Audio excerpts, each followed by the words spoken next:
नमस्कार मंडळी, व्हिडिओमध्ये सर्वांचं स्वागत आहे. आज आपण आलो आहोत तिलसा वाडा पासून एक 5 ते 6 किलोमीटर अंतरावर असणारे तिलशा या ठिकाणी. इथे हे मासे बघू शकता तुम्ही. किती मासे आहेत हे बघा.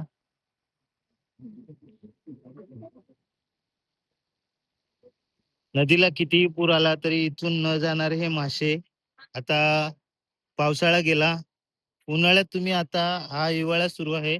उन्हाळ्यात इथे आले तरी हे मासे इथे एवढे दिसणार. आणि पावसाळ्यात आले तर ही नदी पूर्ण भरलेली असते. हे बघा, हा ब्रिज आहे. या ब्रिजला पाणी लागण्यासाठी फक्त एक 4 ते 5 फूट अंतर राहते. तरी सुद्धा हे मासे इथून जात नाहीये. आणि आता थंडीचा सीझन चालू आहे, म्हणजे हिवाळा चालू आहे.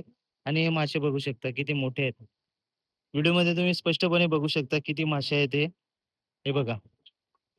म्हणजे हे एक इथे देवाची अद्भुत रचना किंवा देवा देवाची असणारी जी काही सृष्टीसाठी असणारी निर्मिती इथे बघू शकता तुम्ही. हे बघा, भरपूर असे इथे मासे आहेत. आणि तुम्ही व्हिडिओमध्ये स्पष्ट बघू शकता का पावसाच्या पाण्याचा. हे बघा, हे एवढे मोठे दगड आहेत. या दगडाच्या वरून सुद्धा पावसाळ्यात पाणी जाते जेव्हा पूर येतो तेव्हा. आणि आता हिवाळा सुरू आहे. या थंडीच्या टाईमात सुद्धा एवढे मासे आहेत आणि ते स्पष्टपणे तुम्ही बघू शकता. हे मासे कुठेही न जाता इथेच पाहायला मिळतात. तुम्ही उन्हाळ्यात या, पावसाळ्यात या, हिवाळ्यात या, कुठल्याही मोसमामध्ये या, तुम्हाला इथेच पाहायला भेटणार. आणि या माशाची तुम्ही वाढ बघू शकता. असे नाहीये की खूप छोटे आहेत का बाबा चला पावसाळा गेला म्हणून माशांनी इथे जन्म घेतलेला असेल किंवा माशांची उत्पत्ती इथे झाली असेल, असं काही नाहीये. हे इथे तुम्ही कधीही या. तिलशे हे ठिकाण आहे. नंदिकेश्वर मंदिर आहे. महादेवांचं मंदिर आहे इथे बाजूलाच. तेही मी तुम्हाला दाखवेल व्हिडिओमध्ये. परंतु आता तुम्हाला हे दाखवतो मी व्हिडिओमध्ये. किती मासे आहेत इथे, बघा. आणि इथे बाजूलाच हा जाण्या-येण्याचा वाहतुकीचा रस्ता आहे. तिथून थेट तुम्ही खर्डीला जाऊ शकता. खर्डीवरून समृद्धी महामार्ग लागतो तुम्हाला पुढे गेला तर. आणि हे माशांची इथे राहणारी वस्ती, हिवाळा असो, पावसाळा असो, उन्हाळा असो, कुठलाही हंगाम असो, तिथे तुम्हाला बघायला भेटते. बघा, आता त्या साईडला जर कोणी खायला टाकलं, ते बघा तिथे ते 2 व्यक्ती आहेत, त्यांनी खायला आणलेले आहेत. भाताचे लाह्या म्हणजे आपण कुरमुरे सांगतो. ते कुरमुरे खायला आणले आहेत, त्याच्यामुळे माशा ते बघा तिकडे तुम्ही बघू शकता. हे बघा किती मासे तिथे उडतायत. कारण तिथे त्यांनी खायला टाकलेलं आहे, त्याच्यामुळे हे मासे तिथे तुम्हाला दिसतील उडताना. आता इथे कमी झाले हे बघा. तरी पण इथे इथे पण मी तुम्हाला दाखवतो. हे बघा, इथेही एवढे आहेत. आणि हा सूर्य मावळतीला चाललेला आहे. आता ही नदी आटलेली आहे. पावसाळ्यामध्ये ही नदी पूर्ण भरलेली असते.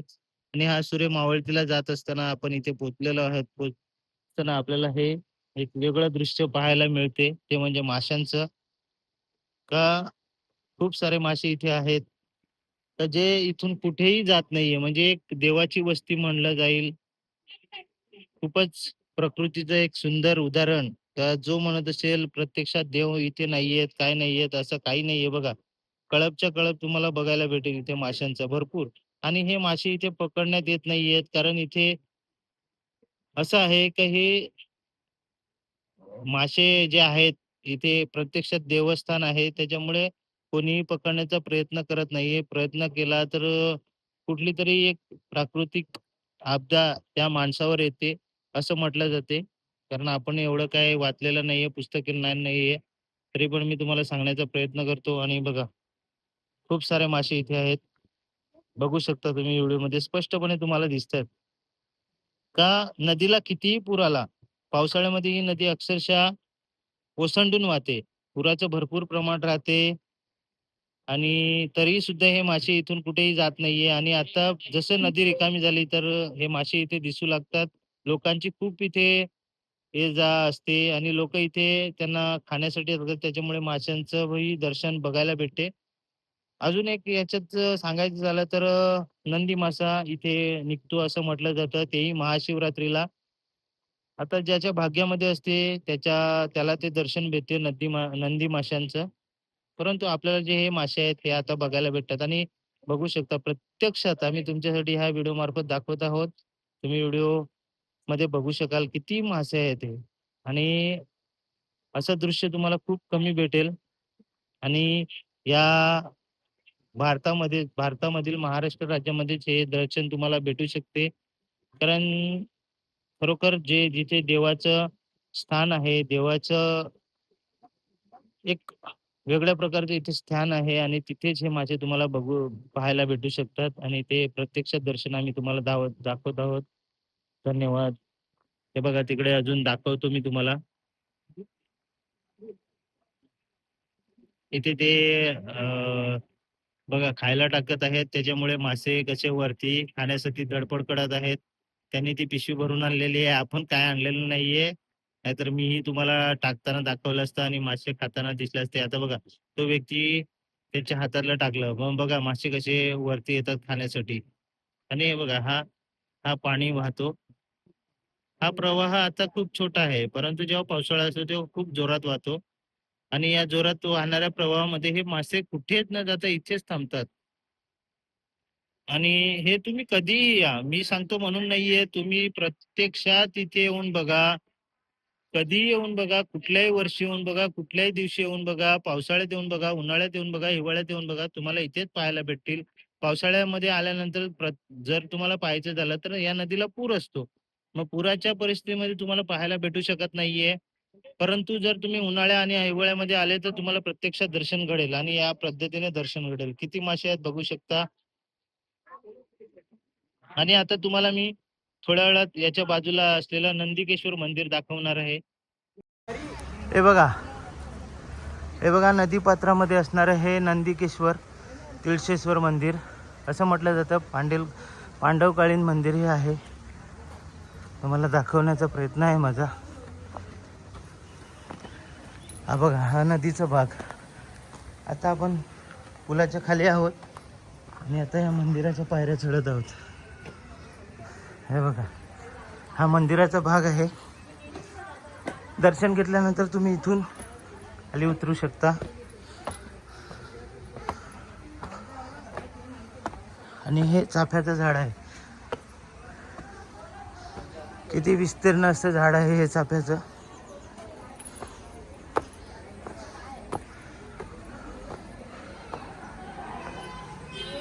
हर हर महादेव. हे मंदिर आहे नंदिकेश्वर महादेव मंदिर तिळसा आणि हा नदीपात्रामध्ये आहे. हे बघा दृश्य. हे बघा हे आमचे परिवारातील आहेत. त्या आहेत ताई. या पण आमच्या ताई आणि ह्या मनीषा वहिनी. या दर्शन घेण्यासाठी यांच्यासोबत आम्ही आलो होतो. या ताई इथेच राहतात शिरसाडला. त्या राहतात विरार वैतरणा आणि या यंबूरला म्हणजे आमच्या गावी. सॉरी त्या म्हणतात आम्ही सपाळ्यात राहतो. माझी सांगण्यामध्ये चुकी झाली. आणि हे मंदिर नदीपात्रामध्ये आहे तुम्ही बघू शकता. आणि हा पूल आहे. हा आजूबाजूचा परिसर तुम्ही बघू शकता. या पुलावरनं सरळ तुम्ही गेलेत तर खर्डी कसारा खर्डी जे नाव प्रख्यात आहे सगळ्यांच्या परिचयाचं, तिथे हा रस्ता जातो. आणि हे बघा आपण खाली उतरवलो होतो त्या भागामध्ये झूम करून दाखवतो. ती कपार दिसते. हा व्यक्ती बसलाय त्याच्या कपारीच्या खालच्या भागात ते मासे असतात. तुम्हाला झूम करून दाखवतो. आणि हा खालचा भाग आहे. हा पाण्याचा प्रवाह असतो इथून. आणि ही बाकी आपली मंडळी आहे. हा माझ्या भाचीचा मुलगा. हे बघा हा चॉकलेट जाम खातो. कॅडबरी खराब कॅडबरी खातो. त्याच्यानंतर या आमच्या जावयांच्या आई आणि आमची भाची पप्पी उर्फ डायना वेले. हे आमचे जावई वैतरणावाले जावई जयेश जावई. हा आमचा डॉन मदन दुधकरचा मुलगा. आणि हा आमचा संगमेश वेळे. बघा आणि इकडे बसलेल्या माणसांचं सांगणं आहे फक्त तिकडेच काय. ही आमची चिमू. हिचं नाव काय आहे मी विसरलेलं आहे पण तिला चिमू म्हणतात. नाही आमच्या लीलाताई, या लीलाताई आहेत, ही आमची आई आहे, ही आमची खुशाली ताई आहे खारेकुर. तिला शिंका आलेली आहे कारण तिने या नदी पात्रातलं पाणी पिलेलं आहे, गंगाजल समजून तिने पाणी पिलं, परंतु त्या पाण्यामध्ये शेवाल होता म्हणून तिला शिंका आलेली आहे. आणि आमची लीलाताई बघा, तिच्या चेहऱ्यावर किती घाम आहे बघा. ही खाते शाकाहारी पण तिच्या चेहऱ्यावर घाम का म्हटलं जातं का जो शाकाहारी खाते. आणि हा जोडा, हे बघा, हे जोडा बाजूला हो ना. शान्या, ही बघा, ही लाजरी नवरी होणाऱ्या फेब्रुवारी महिन्यामध्ये समृद्धी. आणि इकडून सरळ गेलं का समृद्धी महामार्ग लागतो.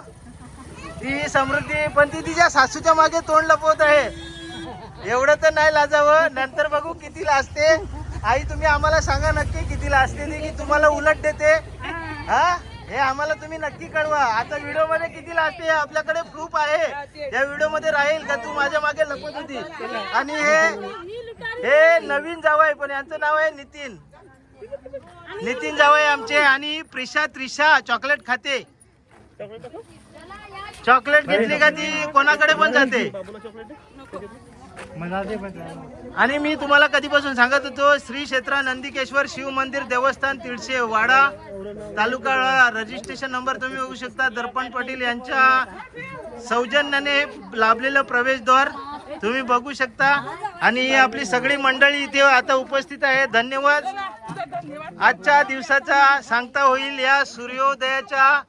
आणि सूर्योदय बघा किती छान प्रकारे दिसतोय. पूर्ण सूर्य आपल्याला इथून बघतो. कोण आहे माझ्या मागे. धन्यवाद.